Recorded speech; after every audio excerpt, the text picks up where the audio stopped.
All right, I think we're live. My name is Peter Brusso for 101 Small Business Mastermind, and with us today we have our standard cadre. However, say good morning, Mr. Ambassador.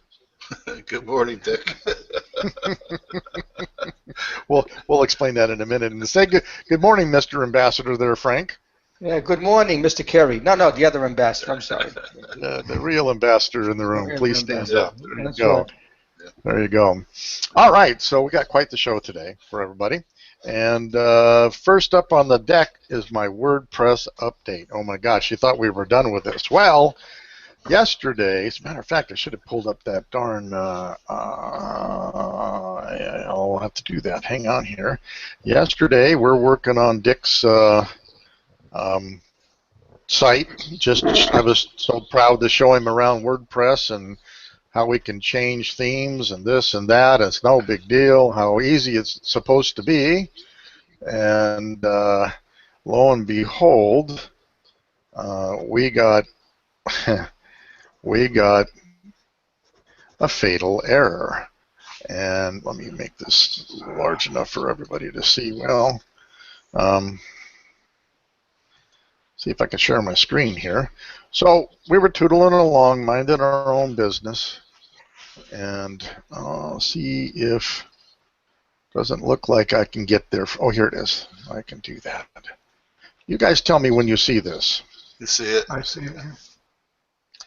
All right, so fatal error, cannot redeclare a bunch of stuff, and this is easy Twitter feed widget, blah, blah, and it locked us out completely. I meant out completely. I couldn't access the back end. I mean, essentially just changing to another template did this to us. And I kept telling Dick, this is supposed to be easy. So at any rate, we ended up having to, let me see if I ended up having to call my hosting company, and I got this Irishman on the line. He says, "Well, let us take a little wee look at this, you know." And everything was a little wee bit this and a wee bit that, charming as hell. And he fixed the thing in 10 seconds.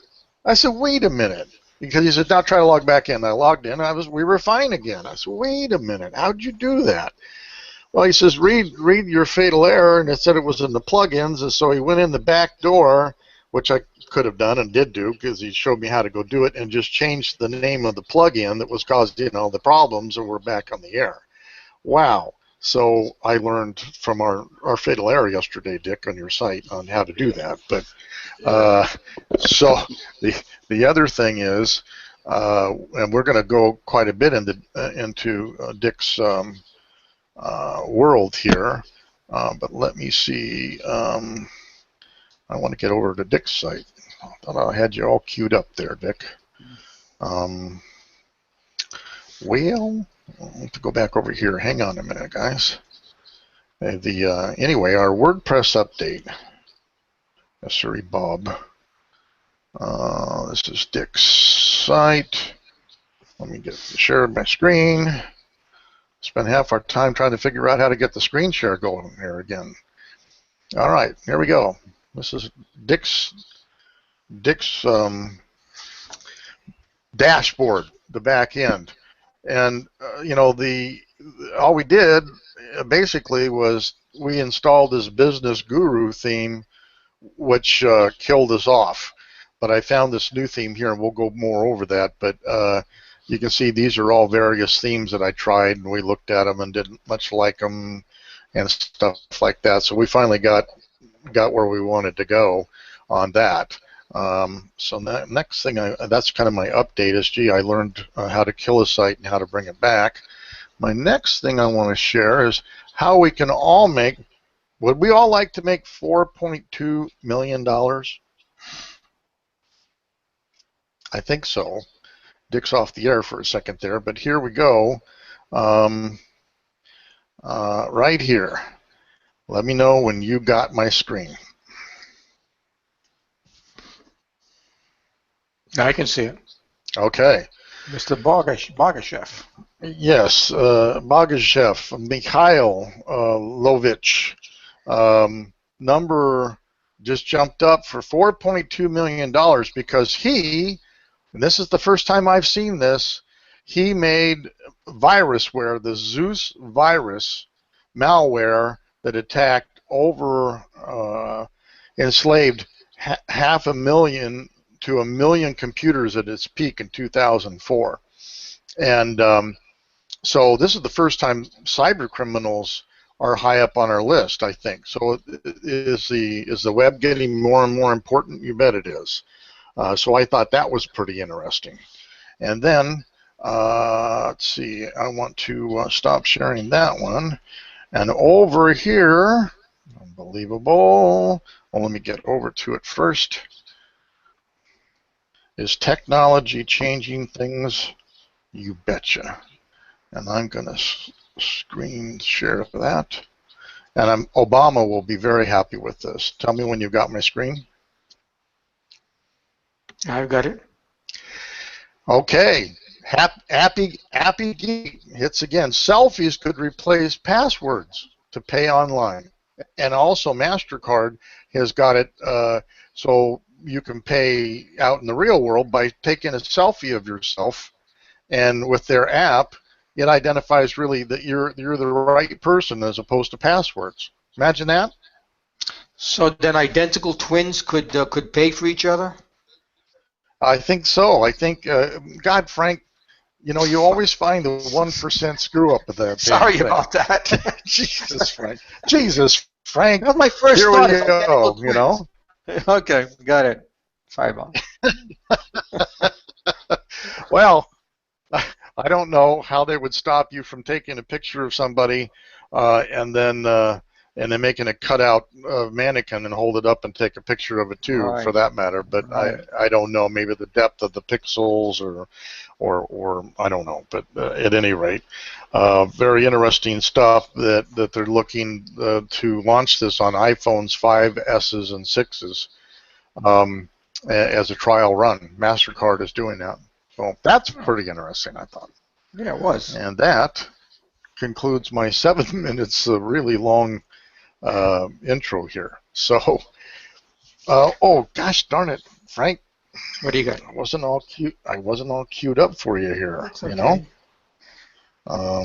You can vamp. Let me see.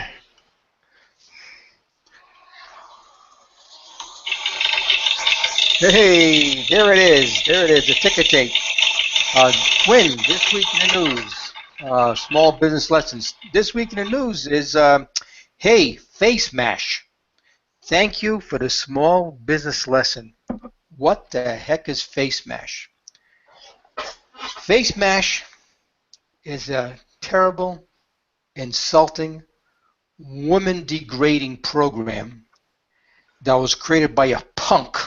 And I'm trying to be kind because I don't want to call this jackass names. A punk sophomore at Harvard in October 2013. This jerk. Listen to this. Jesus, Frank.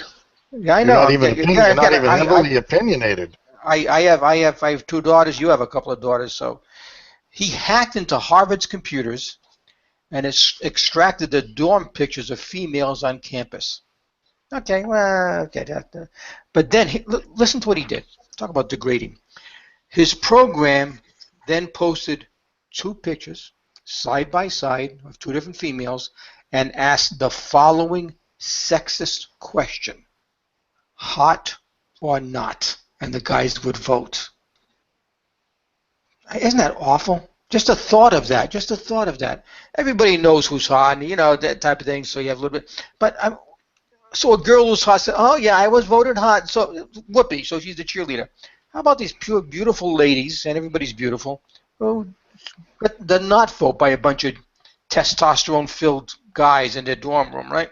I just thought it's just a terrible idea. Well, although this program grew quickly in popularity throughout the campus, in a few days it was shut down by Harvard administration. Good for them. And this jerk was brought then before the Harvard administrators for possible expulsion. Now, unfortunately, or fortunately, depending on how you want to go with this jackass was not expelled. Okay, I thought he should have been.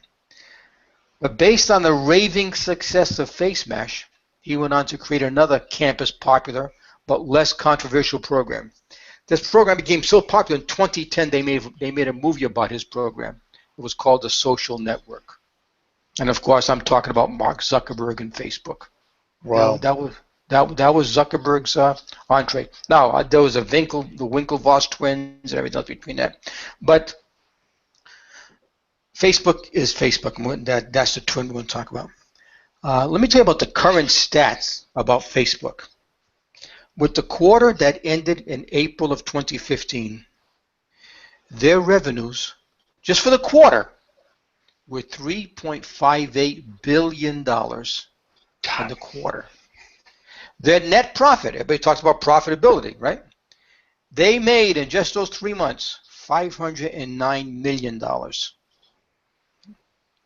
75% of Facebook users use Facebook on their mobile phones. 75%. And here's the key. Their users view every day on Facebook 4 billion videos on Facebook. 4 billion per day. And Facebook announced in the last few days that they were going to expand their users' video experience and that they were going to be sharing video ad revenues with the video creators. A definite challenge to YouTube. A definite challenge to YouTube. All right? So Google's going to be, okay, so what is a small business lesson? Well, and we've talked about this in the past. Users today want a personalized, customized experience. There is no longer a one-size-fits-all ad. Facebook knows this, and most of the advertisers know this. And Facebook allows advertisers now to target their ads based on certain people. Facebook captures a lot about each user. They know all the stuff you put in your profile. They know what groups you belong to. They know what people are your friends, what groups they belong to. They know what you like, what you don't like. They just capture everything. And what Zuckerberg and his entourage, I use the entourage, his team has done is they say the power of Facebook is not users sharing, oh, I went to the store today and that type of thing. That's just a byproduct. It's the information, the data mining that Facebook could do.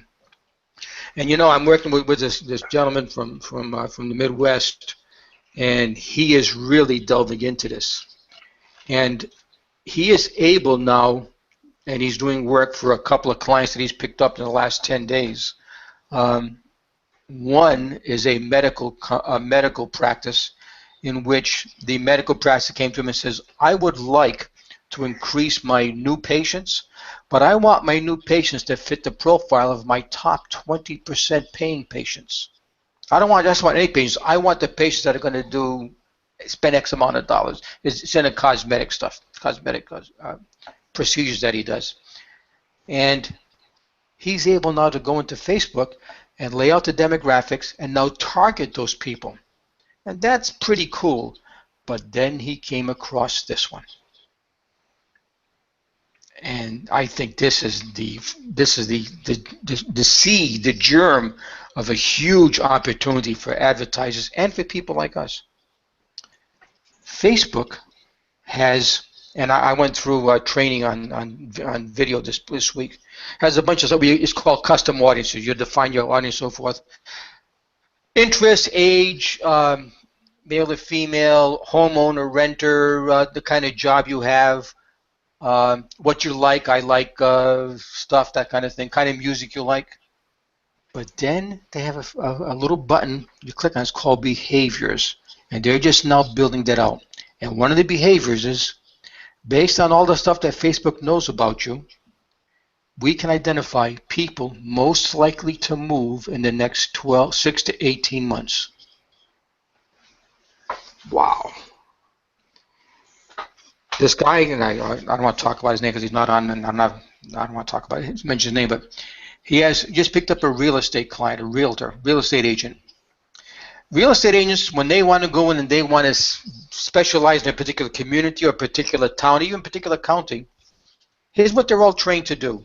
Get a list of all the homeowners, which you can get by the list easily.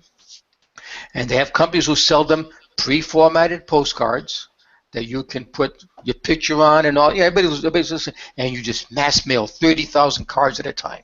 Boom, boom, boom. And you hope that that 1 or 3 or 12 people that most likely to move will pick up that card, pick yours amongst the 10 others they're going to get from 10 other real estate agents, and say, yeah, I'll give Peter a call. Maybe he can list my house.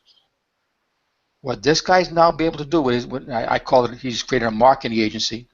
He'd go in and say, yeah, tell me tell me the demographics of who your ideal customer is. Well, customer does this, customer does this age, this income bracket, and that type, and he owns a home, so forth. Instead of sending out 30,000, he can now go in and he can identify with Facebook the 312 people that are most likely to move in the next 12 to 18 months, and now target ads strictly to those 12 people, to those 312 people. As opposed to spending money on 30,000, spend money on 312. That's the power of Facebook. And the good news is, on Facebook, the kids are no longer on it because their parents are on it. So the kids go to Instagram and Snapchat and whatever else they're doing. But businesses and now people who have money to spend are now on Facebook. And I think the lesson, I was thinking about this morning as I was preparing for this. And I'll use an analogy and you guys can shoot it down, which is fine. People who don't see the value and the future of targeted marketing are doing what I call rear view marketing. It's like driving your car with your windshield able to look at your rear view mirror and you got to drive forward and try and get business. You know what you've done in the past that worked because you can see the rear view mirror. This Facebook is saying, hey, yeah, don't forget what you did in the past, but take that cover off the windshield and let's see what the future holds. And I think Facebook is just the first of many that are going to be doing this, and I think that's the way to go. So my small business lesson is take what technology gives you and adapt your marketing to target your customers. And that's the end of my twin for this week. All right. Any questions on that? Dick, do you want to weigh in? No, Frank and I talked a little bit about it Tuesday. Dick, move your mic down. Sorry about that. Yeah, we That's talked all right. a little bit about it Tuesday, and I can't disagree with the target marketing. I think that obviously that's the way to go, and I think Facebook and Google, just about everybody you deal with right now is collecting information on you. So your information is out to everybody you deal with almost. And so, and if they don't have it, they buy it from Facebook or Google. So yeah, I can't disagree with all. The thing I've noticed, which is aggravating me a little bit with Facebook, is for every legitimate post I went to the grocery store, I get 5 ads. It seems like lately, and so I'm blocking all the ads as fast as I can. I don't know if that's part of their strategy or not, but that's to me is a little aggravating. But other than that, no, I think what your friend in the Midwest is doing is sounds very, very, very nice, very good. It's exciting. He's very excited about it. And right now, as far as we can tell, he's at the forefront of doing this. And so we're very excited about the future of potential of doing this. Good. Yeah. I need to talk to him about the Defender, I guess. Yeah. Well, again, if you can identify your demographic, and I was I thought about that the other night because I knew I was going to talk about this. People who belong to the NRA or like the NRA, right? People, Possibly, yeah. Right. Again, you know your demographic better than I do. And how about just targeting ads? And now again, and I'll get a little bit advanced on this. The last thing you want to do when you identify who your target market is show them an ad. Because you're selling and you're going to, like Dick says, it turns them off. But imagine if you could identify a problem or a symptom of a problem they have, and you offer them a free video on how to, one of the causes of that symptom, and you show them that, hey, Peter Brusso, I'm the kind of guy that can give you, I got more information here, you go to my website. That's when you sell them there after you've already built your credibility. If you go in and say, hey, what's going to take to put you into this 1962 Chevy today? You know, that you're a used car guy, right? As opposed to saying, yeah, gain credibility and respect first, then they'll buy from you. I'm getting too far advanced, but that's the mistake a lot of people make on Facebook, is they try to sell you as opposed to try to impress you and educate you. Interesting. Yeah. All right, Dick, you got some stuff on entrepreneurial stuff. Yeah, I do. We talk about all the different things that go into being a successful entrepreneur, and I got to thinking, and I didn't realize that there's a show that Frank watches all the time. The Prophet talked to the same subject this week. It's just how many small businesses actually start up each year, and what's the success rate? It turns out it was a hard figure to nail down exactly. The research showed a lot of different things, but I found one website that said in 2013, 348,000 new businesses were started, and at the same time that same year, 317,000 businesses went into bankruptcy. So you can see, obviously, it's not the same 400, but it's a pretty high rate. And it looks like 31% of small businesses that start survive the first 4 years, and 50% of them will probably be out of business within 5 years. So you can see it's really a very high failure rate, and I read the article. It says with the economy the way it is today, everyone seems to want to start a business and be an entrepreneur and all. And I think so I tried to research some of the reasons why they fail. And there's a Forbes article that talked about 5. I'll probably talk about 3 of them. The first one is that they're not in touch with their customer. They're not talking to their customers. They're not listening to their customers. Not listening to what the customer wants and needs and all. They think, well, I am now the owner. I'm the boss. I'm the guy. And I think that you lose touch with the customer base, and they're not communicating, not measuring service satisfaction levels and all that. The second one, which I think is really, really important, and I know Frank has talked about this a lot, is they lack a unique value proposition. What are you bringing to the party? What are you bringing different? What are you bringing that the customer says, boy, I wish I had that, and not just the same old, I'm going to open a donut shop when there's 5 donut shops within 3 blocks type of thing. So you have to, when you get the germination of, hey, I want to be an entrepreneur, I want to start a business, you have to ask yourself, what am I bringing to the party? And if you're not bringing anything different to the party, save your money, get a part-time job or whatever until you can come up with something that does bring value to the system. The third one, and Frank, we heard this Tuesday morning, the inability to communicate your value proposition to your clients.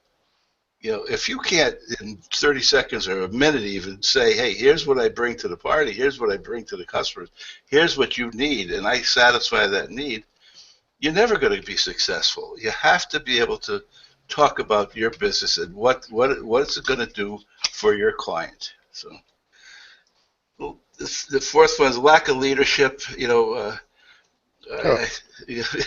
don't, we won't go and think, but if you don't provide the leadership, the guidance, the vision, here's what I want to do, here's how we're going to do it, here's who's going to do what, forget it.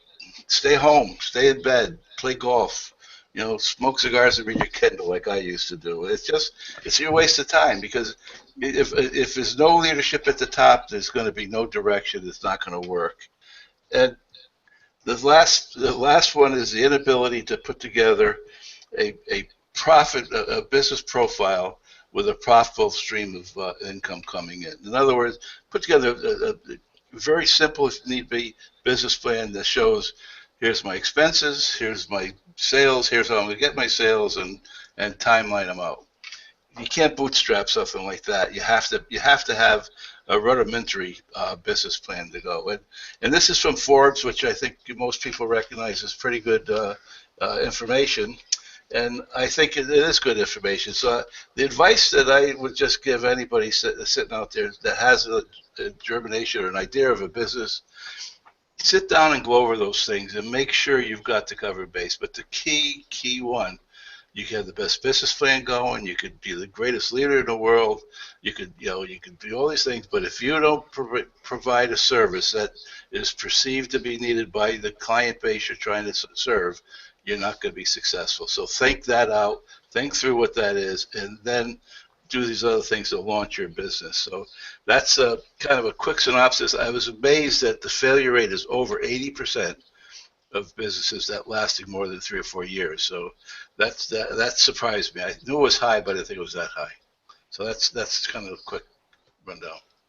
Wow, that's crazy.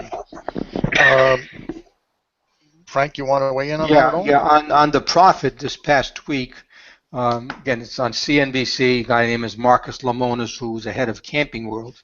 And he's made a lot of money. He invests in struggling businesses. But he had a statistic. He was going to help a furniture manufacturer, custom furniture manufacturer. And it was the third generation. It was started by the grandfather, passed it along to his son, and then the son was passing along to the original owner's grandchildren. And Lemonis said this, which I did not know, and it kind of blew me away. He said the failure rate for generational businesses is as follows. From the founder to his or her next generation, the failure rate is 60%. I said, wow. 3 out of every five fail, and it was successful enough to pass along, right? And then he says from the second generation to the third generation, the failure rate is 90%. 9 out of 10 fail. And I thought that so Dick, that on top of the stuff that you had, and it's not because they didn't have a good product. It's not because there were reasons, and he went through some of the reasons. I think that'd be a good twin someday too. But so here's this in this case was a gentleman named Esteban Grafton, who spent all this time and effort and sweat and everything else creating his family business, and 3 out of 5 fail, and then 9 out of 10 fail. Wow, talk about losing a legacy. So that was it. Yeah. Well, yeah, I think it's an important topic because there are people there are probably 300,000 or 400,000 people thinking about starting a business within the next 12 months. If you go by these stats that I saw, yeah, and 80% of them are going to not make it past a year or 2 years or 4 years, and they may wipe out their financial savings that they've worked all their life for. So I think before you jump into the I'm an entrepreneur, I've got a business, really think it through and how are you going to be successful and what do you have to do? I think and seek out advice, seek out help before you even open the doors because it's an expensive deal. So it's a lot higher than I thought. Dick, could you send me the link to that Forbes article that Forbes article if you have it, please? Yeah. I would. I like to put something together on that because I think I think it's a topic that needs to be addressed. Yeah. Big time. Yeah. Big time. We should start a new club, the 20% Club. Yeah. Yeah. That may be too high. Yeah. Well, just think that out, though. Are you the 20% Club? Can you belong to it, by being successful? Interesting. Good old Pareto was right. Interesting thought. Yeah. All right, so Dick, yes, you took a sabbatical to get your head clear, and you came back. So what did you come back with? Well, as you may recall, last week I was discussing my lack of productivity and the whole thing, and I decided I was going to relook at my strategy, and I had close friends had their 50th wedding anniversary up in Northern Cal, so I went up there and drove up and back, and that's it's about 15 hours of driving, gives you an awful lot of time to think. And so I did a lot of thinking, and I've put together a program on how I'm going to get to some of these small businesses to talk about that. I've had an appointment just this week with a gentleman who looks very promising, and I got another one this morning. I've gone back to some of the people that I have approached on the small business thing and either never heard back or never closed the deal, and I've communicated with them, and I've gotten a couple of responses that they maybe would like to talk a little bit more. So my first step is everyone I've touched with in the last year about a small business program, I'm reconnecting with them, and I think there's a gentleman who is the head of my upline by the name of Brian Carruthers. He just sent out a thing. He signed an associate that he had last talked to in 2011, and he just called the guy up, and then the guy was ready and signed up. So that got me thinking. I've got a lot of contacts I haven't talked to. So that's why I spent this week doing is just recontacting people I've already talked to. It's kind of like it's kind of like the warm market type of thing. Rather than going out and trying to drum up new contacts, new businesses right away, this was a way for me to get into the mode I want to get into immediately. So I've done that, and like I said, I've got appointment this morning, and then I had a good one there. So I'm getting some response from that. So yeah, I've committed to that, and also Peter has been generous enough to work with me on WordPress with my website, and I know we're going to talk some about that. But I've had a website that Peter helped me develop 2 years ago, just about 2 years ago, in fact. And I never really utilized it more than a online brochure. I'd send people to it, but as I look at it, it's not interactive, it's not up to date, and I want to take what Peter helps me design, and actually he designed a great page for me, and use that as my entree to get people to drive them to my website, which will be a new, modern, up-to-date marketing information about Legal Shield, Become an Associate, and small business, which are the two areas I'm going to focus on through the website. Still going to do the membership, but I find I'm able to do the membership pretty well locally, and I've signed up a lot of people, but I need to get a little bit more in that area. So I'm going to use that as my my silver bullet to lead with, and to get people to try to drive people to that, so I can get the discussions going. And I'm going to use social networking, and going to do a relaunch of my website and a bunch of other things. So yeah, I'm excited about it. I think it's the way to go, and I think it's going to be very successful. Well, let me share what we're doing with that, since we're on that topic. Of course. Hang on. Of course. There we go. Yeah. Murphy's Law. Oh boy, the internet gods aren't not necessarily with me. It's up now, Peter. Okay, well, so going through the listening to what Dick needed to do. Notice her sidebar is not there. What's up with that? I have no idea.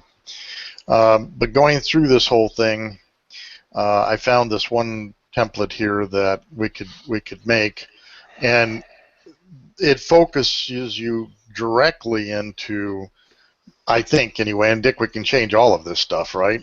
Right. The focus is, you want associates. Do you want a person just to be, Legal Shield user like myself, or all the small business benefits which you talked about you were going to go into, and we can obviously reverse those things, put one over here and one over there, but it starts to spell out what we need right off the bat, steering page, Right.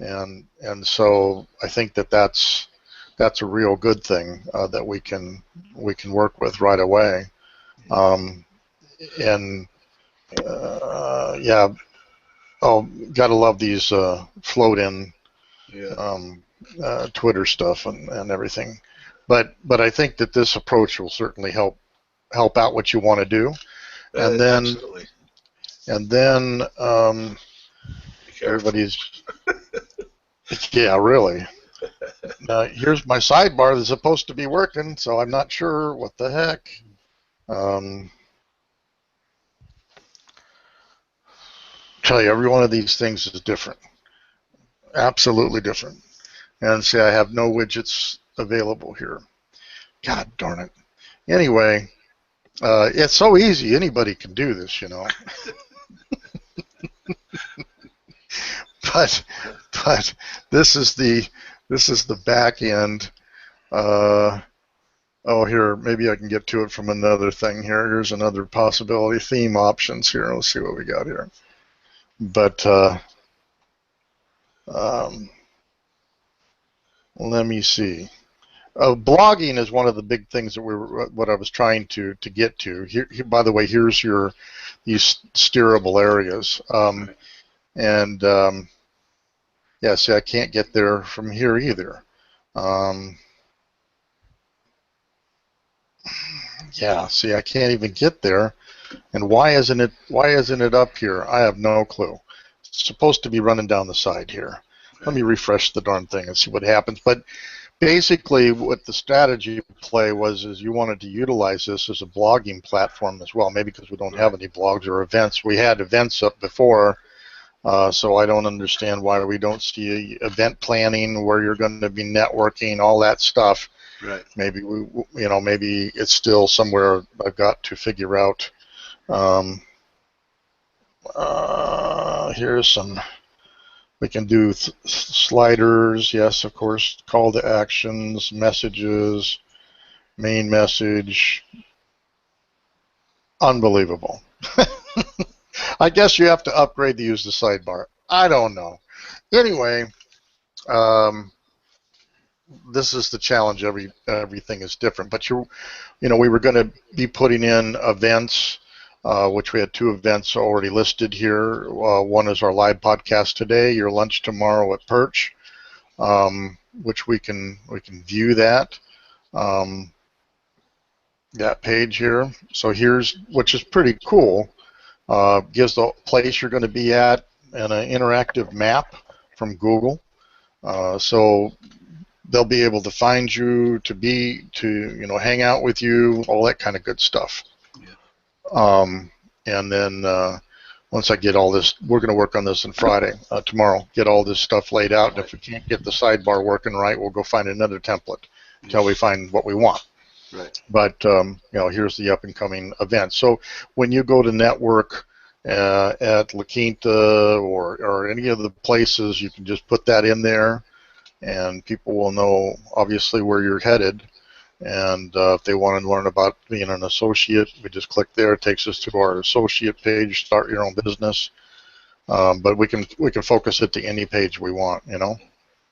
Right. Yeah. And I've got a lot of new marketing materials that Legal Shield has put out in the last 30 days that I can use to replace some of that verbiage that I had on my old site that I think will be really beneficial. So I know when I signed on, you sent me the link, and I thought those things, it kind of jumped off the page. Those 3 headers. Boxes. Yeah. And then I called my wife in and I said, "Hey, what do you think of this?" And I did the same thing, and she said, "Wow, that really does catch your eye." So I think it's there. Now I've got to have the strategy to drive people to that, and that's what I'm going to use social networking a lot for. So. Yeah, I think if we start blogging on the site, right, and people can respond to the blogs, then you've got people coming in, they're asking questions or reading stuff, they're being interactive with that. It's a natural. I think and that with all the events too going on would just be great, I think. Yep, absolutely. Frank, any thoughts? Yep, I always do. Can we go back to Dick's? Go for it, Frank. I'm going to go for it. You guys asked for it. I know we're live, but you guys asked for it. I have no boy. filter. You can call me the Trump Let, let, of the podcast. I have no let me filter. get my flak jacket on. You know. I have no filter. Um, one, a lot of the site turned me on, but one thing turned me off. Um, Legal Shield, in my opinion, has two opportunities.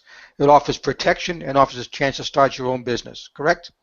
Okay. Am I correct, Dick? Those are the two That's things. three. Well, the third one I think that Dick is trying to focus in on are the benefits for small businesses for their employees. Yeah, but protection for the employees. Right. Right, it is protection. Right? So to me, there's two umbrellas: a protection umbrella and start your own business umbrella. And I think they should not be on the same page.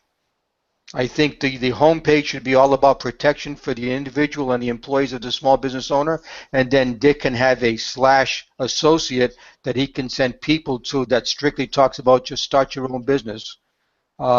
Because as a business owner, I'm saying, what the hell is this? I want to talk about protection. He wants to sell me an associate. Anyway, my first reaction was that you had two things that did not support each other. I think that they butted heads with each other, and that's my opinion on that. That was it. And aren't you glad Well, you I asked? I wished I had you muted the whole time, so it's all good. You know, I don't Mr. blame you. Mr. Producer Mr. had you Producer. muted. So there, Frank, don't mess with Mr. Producer. You know, or Mr. Ambassador. Don't mess I with get us, it. Frank. You're Okay. outnumbered at the show. I know. That's the story of my life. But you know, I think steering stuff there is important because I want what I want. I don't want to look at other stuff. If I go there and I want to be an associate, I think it's true for every website. If you have a multitude of things, some quick ability to steer them off the front page to what they're interested in is a vitally important strategy. Okay. Dick, do you see it as two separate things or three? Well, I think Frank is right.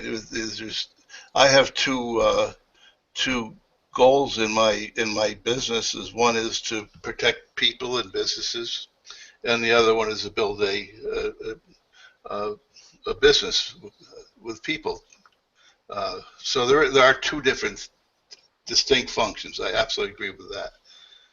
I have to think through the.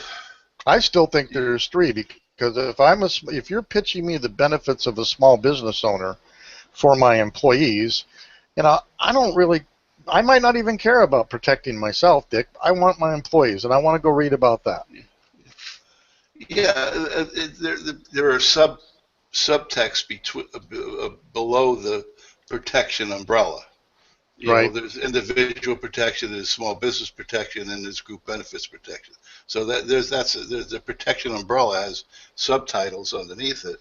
The associate program is, you know, hey, do you want to start a business type of thing. I'm not sure about not having the associate where people see it. I'm not sure. I have to go back and look at it and try to look at it, Frank, as an impartial person that says, okay, I'm going on Bentley's website to become, a member, to be protected, and if it's highlighted, protection, I know that's where I'm going to go. Does having an associate button next to it bother me? I'm not sure. It's worth considering, but I hate to, one of the bigger things I'm trying to do is build my organization, so I don't want to lessen the impact of someone coming. Someone might say, hey, I want to become a member. What does this start your own business thing mean? Check it out. I don't know if I would be offended by seeing it there, like you're saying, hey, I don't want to see that. I only want to go for protection. I think to some degree you're unique. In your kind of focus of, I want what I want, I want it where I want it, when I want it, I don't want any clutter around it. I Well, don't know if everybody is quite that cut and dry, but it's a good at point. I have to least think it through. the front page doesn't say blank, and I can't explain what my business is. So Right. go away. Right. Yeah, that's for sure. Yes. But All right, guys. Well, we're running short. Any other thoughts? I have a fractured business. Oh, that's right. You do. I'm sorry, Dick. Go for it. What do you got? My wife has a bad back. She has arthritis and all, and she sits with a bracelet type of thing in the seat that gives her support and a pillow. And she's had this pillow for a while. She saw an ad in one of the Sunday papers for a therapeutic pillow for back problems you can sit on and all. So I went online and I ordered it on June 14th. And I ordered it and it said standard delivery 2 weeks or less, so I didn't pay for any express delivery, right? So, we hit July 1st and I hadn't received anything on it. I looked up the number on the thing and I called the customer service yesterday. And I got this lady, and it took her 10 minutes just to find my order. Now, I gave her my name, first and last, my phone number, my address, and my order number. And she couldn't find it. And she says, well, we really need the confirmation number. And I said, I really would have given it to you, but you never sent me one. And if you're telling me you can't find my order with all that information that you have there, I'm saying you lost my order. And she said, well, let me look some more. So fumbling around, she comes back and she says, oh, yeah, I found it. We shipped it on the 18th. And I said, well, it's now the 1st. I haven't received it. And that's outside the 2-week window of shipping. Actually, the 14th was when it started. Well, she said, it's going to take 3 weeks to get there. So What? now I'm getting a little bit aggravated. So I said, oh, so you shipped it by Pony Express? And she didn't like my humor. And then I said, where did you ship it from? She said, Southern California. Oh. I said, good. I'm in Southern California. I said, I think my thing is lost, and you can't tell me one thing or another. Now, by the way, the name of the company is Dream Products, just so everybody knows. Don't use it. So we go round and round, and I said, listen, I either want when I'm going to get this pillow, or I want my money back. Now, this happened to be insured by Google. Every once in a while, you buy something online, Google offers protection, doesn't cost you anything. So I don't say. And she says, well, listen, I'll turn this to the supervisor, and they will get back to you within 48 hours to tell you what the problem is. I said, I have to say one thing. This was the first order I ever placed with you, and it will be the last order I'll ever place with you. And I will tell as many people as I can about it. So I'm waiting now. I got another 24 hours before I hear from them to tell me where the package that was shipped from Southern California. I'm in the desert. Probably should have been here overnight. Has been for 3.5 weeks. So I just want to pass that along as a What's real the name of that company again? Dream Products. Dream Products. No, is that the guy that advertises the Dream Pillow? No. That's a different. Okay. Yeah. This was the flyers you get in the Sunday Post, and my wife saw it there, and it's only $11. It's not a big deal. It's crazy. And what really got to me was I gave her my first and last name, my phone number, my address, and the order number. And in 10 minutes, she couldn't find my order. So I knew I was in trouble there. So I will give an update to see if I ever get the product, and obviously I will get my money back. Well, geez, Dick. I don't know if you're telling us the truth here, Dick. Let me share my screen. Yeah, that's it. Yeah. Well, you go. It says here, order today, ship tomorrow. Except in holidays. Free shipping and handling on all orders today, Dick. Well, on all orders today, if you want it shipped that same day or next day, you pay extra. If you do standard shipping, it's 2 weeks. And I said, fine. I wasn't in a hurry. There may be this therapeutic pillow right there, right? Yeah, that's it. Therapeutic sciatic, that's it right there. Wow. It would be wonderful to have for my wife. Yeah, and if it worked. Yes. Lightweight, take anywhere. You got to guarantee. Well, once you go to the contact, where are they located? I wonder if they're in Palm Desert. I doubt it. Normally they don't have their ad. Out in here. Van Nuys, California, Dick. Okay. So, LA County. So 3 weeks. It's from the 18th 3 of weeks June. from Dream Products to your house. I could have walked to Van Nuys and back. That's right. Well, you know what I'll do, Dick? I'll send them a copy link to the show. Yeah. We'll see how they like that. Absolutely. You know, as seen on a podcast, they can add it under button. Yeah. Well, Dick. Yes. Let's assume that they don't deliver what they want. Yeah. I mean, it'll cost you too much to contact a lawyer because it's only an $11 product. Thank you, Frank. I'm a member of Legal Shield. It will cost me nothing to contact my lawyer. I think this is a good follow-up. Good move. A good move. Yes, I think this is a good follow-up here. You see, and for it's here it is over here now. But they have a spine relief pillow too. Maybe get one of those. Multi-purpose wedge, copper infused knee support, snake oil. We ought to just sell a pint of snake oil. Yeah. I mean, people at least know what they're getting, right? Snake oil.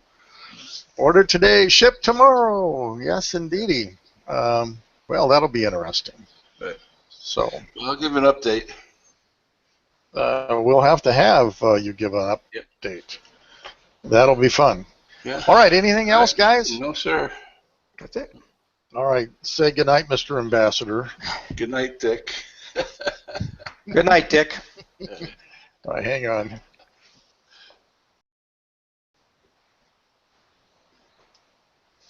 We're still live, guys.